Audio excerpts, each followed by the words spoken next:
এই তো আমাদের আপুদের সাথে চলে আসলাম। আমার আপুরা কেমন আছে? আজকে একটু বাজারে গেলাম।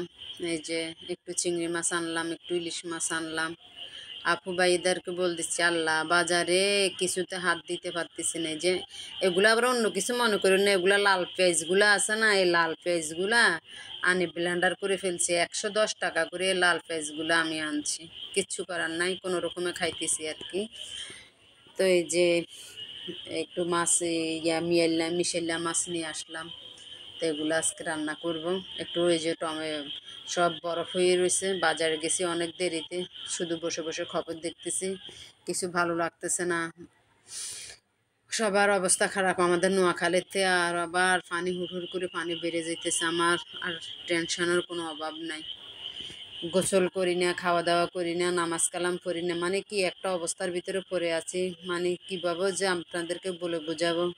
তারপরেও তো আমাদেরকে এই কাজগুলি করতে হয়, ভিডিও এডিট করতে হবে, ভিডিওটা ছাড়তে হবে, কেননা এটা আমাদের একটা চাকরি। কিচ্ছু করার নাই, এটা তো আমাদের করতেই হবে। আমরা চাকরি থাকলে কি চাকরি না করে পারতাম? এখন মনে করি যে এটাই একটা চাকরি, এটা আমাদের করতেই হয়।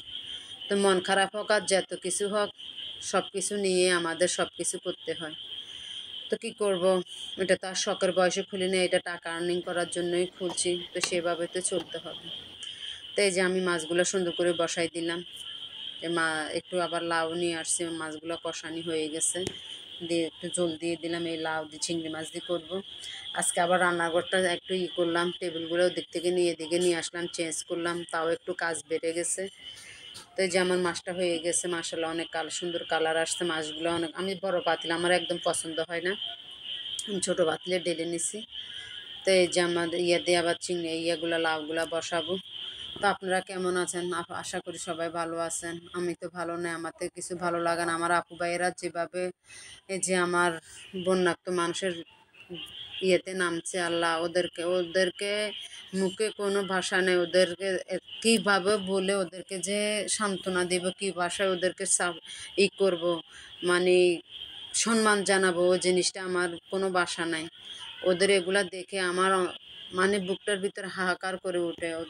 পানির ভিতরে সাঁতার কেটে কেটে কলা গাছ দিয়ে বাউরা দিয়ে করে যে মানুষগুলাকে খানা দিতেছে, গলা মেঘে গেছে, কারো জ্বর।